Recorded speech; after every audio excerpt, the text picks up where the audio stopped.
Hello everyone, સ્વાગત છે આપ સૌનું ટાર્ગેટ જીપીએસસી યુટ્યુબ ચેનલમાં. મિત્રો, સીસીઈ ની સરસ મજાની મોટી એવી ભરતી આવી છે. પીએસઆઈ કોન્સ્ટેબલની એક્ઝામિનેશન તો આવવાની તૈયારીમાં છે. તો હવે આપણે સીસીઈ ની એક્ઝામ માટે, એસટીઆઈ માટે અને આવનારી તલાટીની જે પરીક્ષા છે, આ જેટલા પણ ફોર્મ આવવાના છે, જેટલી એક્ઝામ આવવાની છે, એના માટે આ વિડીયો બધા જ ઇમ્પોર્ટન્ટ છે. આમાં આપણે લગભગ 25 થી 30 જેટલા વિડીયો થઈ ગયા છે અને આપણે આ સિરીઝને કન્ટિન્યુ કરવાના જ છીએ. રોજ સાંજે 6:30 વાગે તમારે આપણા આ સેશનને જોઈ લેવાના છે. ભગવાનના દર્શન કરી લઈએ અને પછી સ્ટાર્ટ કરીએ આપણો આજનો સેશન. મારું નામ હર્ષલ જૈન અને 7 વર્ષ કરતા વધુ ટીચિંગ એક્સપિરિયન્સ હિસ્ટ્રી અને મેથેમેટિક્સમાં અને 6.5 વર્ષ કરતા વધુ teaching experience reasoning, constitution, art and culture of ગુજરાતમાં છે. અને નીચે આપેલી એક્ઝામિનેશન્સ મેં ક્લિયર કરેલી છે, જે તમે જોઈ શકો છો. ભાઈ, આપણી એપ્લિકેશન સરળ પાઠશાલા જે તમને ફ્રીમાં પેઇડ ટેસ્ટ આપી રહી છે. ફ્રી ટેસ્ટ તો ઓલરેડી ફ્રીમાં મળી જ રહી છે. પેઇડ કોર્સ પણ તમને ફ્રીમાં મળી રહ્યો છે. ફ્રી પીડીએફમાં તમને ભાઈ યુનિવર્સિટી ગ્રંથિમાળ બોર્ડની ચોપડી, જીસીઆરટી, એનસીઆરટી અને અન્ય ઘણી બધી ચોપડીઓ ફ્રીમાં મળી રહી છે. તમે અહીંયા લાભ લઈ શકો છો. એક જ એપ્લિકેશનમાં તમારી તૈયારી કરી શકો છો. ફેનકોલ એપ્લિકેશનમાં અમે તમને તમારા ડાઉટ સોર્ટ આઉટ કરાવડાવીએ છીએ. તો ડેફિનેટલી તમે આ ફેનકોલ એપ્લિકેશનની અંદર તમે લાભ લો. દરેક વિદ્યાર્થી મિત્રો અહીંયા લાભ ચોક્કસપણે લેવાનો છે. લિંક ડિસ્ક્રિપ્શન બોક્સમાં આપી છે. ટેલિગ્રામ ચેનલની, ફેનકોલ એપ્લિકેશનની, સરળ પાઠશાલા એપ્લિકેશનની. આ તમારે ત્રણે ત્રણ ડાઉનલોડ કરી લેવાની છે. છેલ્લે આપણે ભણી ગયા હતા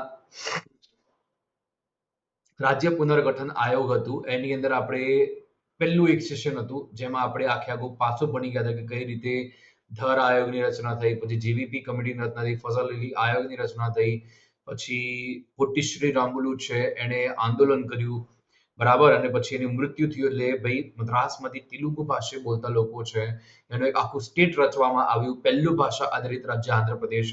અને પછી આપણે ગુમનામે હિમાચલ મતી મેરી મારી ગઈ, સિક્કા માકે ક્रूज का तिल लेने गई, જમ્મુ કે લદ્દાખ में આ ટ્રીક આપણે ભણી ગયા હતા જેમાં આપણે છેક જમ્મુ અને લદ્દાખ યુનિયન ટેરિટરી બન્યા.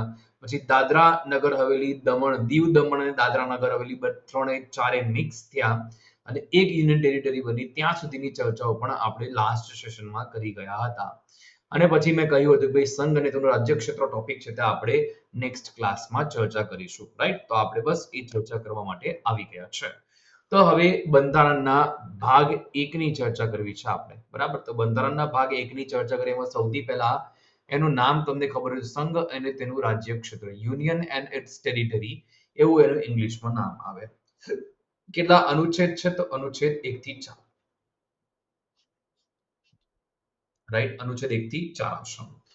અનુચ્છેદ પહેલો શું કહે છે? બહુ જ મોસ્ટ ઇમ્પોર્ટન્ટ છે. પહેલો અનુચ્છેદ તમારે બરાબરથી સમજવાનો થાય. ભારત અર્થાત ઇન્ડિયા, બંને નામ છે, ધ્યાનમાં રાખજો. એ રાજ્યોનો બનેલો સંઘ છે. શું છે ભાઈ? ભારત અર્થાત ઇન્ડિયા એ રાજ્યોનો બનેલો સંઘ છે. ભારત શબ્દ એમાં દેશનું નામ છે. સંઘ એ શાસન પ્રણાલી દર્શાવે છે. બરાબરથી સમજી લેજો આ પોઈન્ટને પણ. સંયુક્ત રાષ્ટ્રમાં સભ્ય દેશના રૂપમાં જ આપણા દેશનું નામ ઇન્ડિયા, બધી જ આંતરરાષ્ટ્રીય સંધિ અને સમજૂતી ઇન્ડિયા નામથી થાય છે. પરીક્ષામાં પ્રશ્ન પૂછાય કે બધી જ આંતરરાષ્ટ્રીય સંધિ અને સમજૂતી કયા નામથી થાય? એમાં ભારત નામ આપે, હિન્દુસ્તાન નામ આપે, ઇન્ડિયા નામ આપે, ભારત માતા નામ આપે. તમારે કયું સિલેક્ટ કરવાનું? ઇન્ડિયા જ નામ સિલેક્ટ કરવાનું થાય. આ જેટલી નાની નાની બાબતો છે એને તમારે ધ્યાનમાં રાખવાની છે. ખાસ એક્ઝામની અંદર આપણને આ નાના નાના પ્રશ્નો પૂછાય ત્યારે તમે લોકો બહુ જ ભૂલ કરો છો. તો આપણે આવી મિસ્ટેક નથી કરવાની. બંધારણમાં જે યુનિયન શબ્દ છે આપણે કેનેડાના બંધારણમાંથી લીધો છે. વેરી મોસ્ટ ઇમ્પોર્ટન્ટ પ્રશ્ન પૂછાય, ભારતના બંધારણમાં યુનિયન શબ્દ છે એ આપણે ક્યાંથી લીધો છે? તો આપણે કેનેડામાંથી લીધો છે. ચલો, અનુચ્છેદ 1 બધાને ક્લિયર હોવું જોઈએ. આઈ હોપ તમને બધાને ક્લિયર છે, બરાબર? તો તમારે બધા જ પાસા યાદ રાખવાના છે. એક પણ પાસું તમારે ભૂલવાનું થતું નથી. ક્લિયર?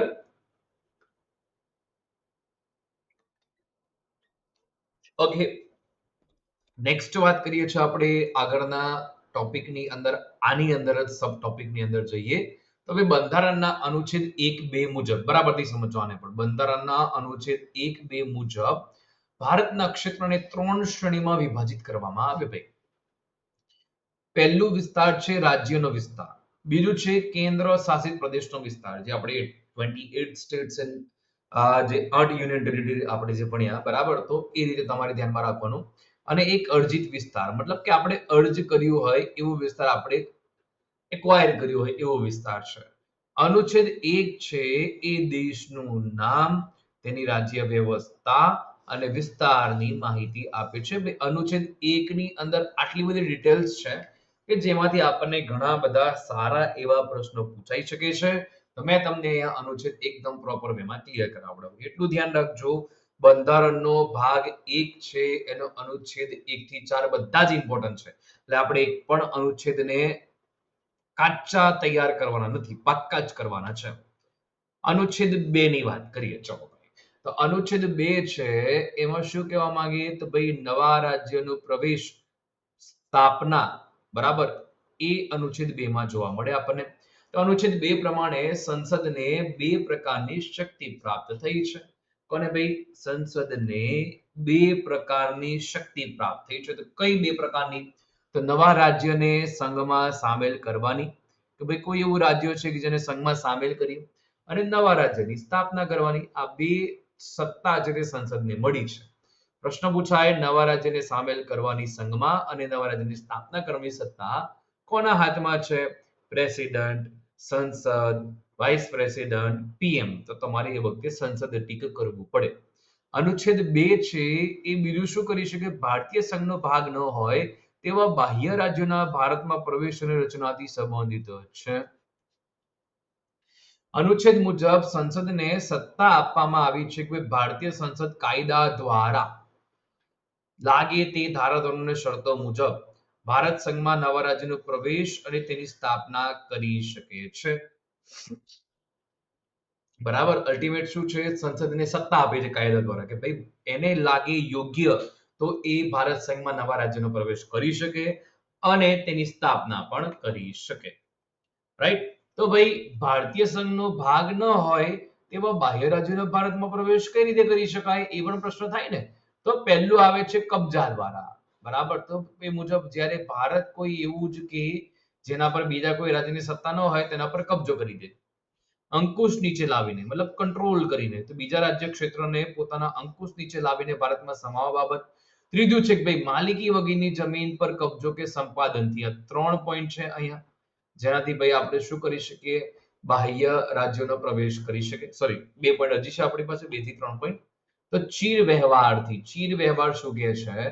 તે મુજબ જ્યારે કોઈ પણ રાજ્ય ક્ષેત્રફળ ભારતના વધુ લાંબા સમય સુધી શાંતિપૂર્વક પોતાની શ્રદ્ધા વ્યક્ત કરે ત્યારે ભારતનું માનવામાં આવશે. મતલબ પોતાનું ટ્રસ્ટ છે તે ભારત સરકારને આપે છે કે ભાઈ હા, હું ભારતમાં જોડવા માટે કે અમે ભારતની અંદર જોડવા માટે ટ્રસ્ટવર્ધી છીએ.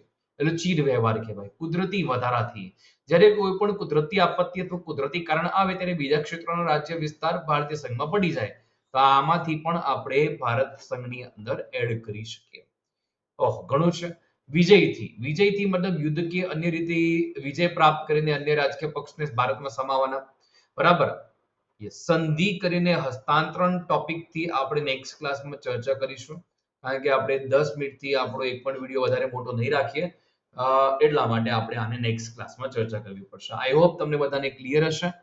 ખાસ કરીને જેટલું હું તમને કરાવું છું ને તો એટલું તમે તૈયાર કરતા રહેજો, તમને એક્ઝામમાં કોઈ ઇશ્યુ નહીં આવે. તમારે એટલું તો કરવું જ પડશે. બાકી તમે એમ સમજો કે બધું જ ઈઝી વેમાં આવડી જાય એવું પોસિબલ નહીં થાય. બરાબર? તો મળીએ છે નેક્સ્ટ ક્લાસમાં. જય હિન્દ, જય ભારત, જય જય ગરવી ગુજરાત. મળીએ છે નેક્સ્ટ ક્લાસમાં. Take care, bye. વધુમાં વધુ મિત્રો સુધી શેર કરજો, આપણી YouTube ચેનલને સબસ્ક્રાઇબ કરજો. બરાબર? અને આની પ્લેલિસ્ટ તમને ઓલરેડી આપી જ છે, તો તમે પ્લેલિસ્ટમાં જઈને બધા જ વિડીયો જોઈ શકો છો. મળીએ નેક્સ્ટ ક્લાસમાં. જય હિન્દ, જય Bharat. Thank you for watching this video. Subscribe, share and like.